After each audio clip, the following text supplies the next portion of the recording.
Children of God, Saint Paul Miki was a Japanese Jesuit seminarian, not yet ordained when he was arrested for preaching the Christian faith.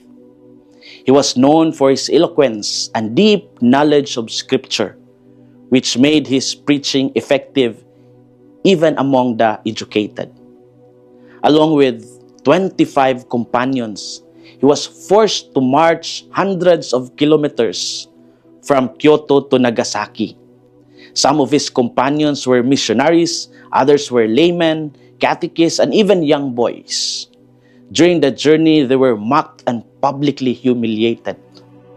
Despite this, they continued to pray and encourage one another. On February 5, 1597, they were crucified on a hill overlooking Nagasaki.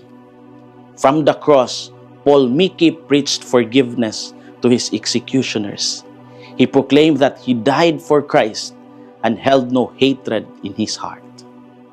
Their martyrdom marked one of the darkest yet most faithful chapters in the history of the church in Asia.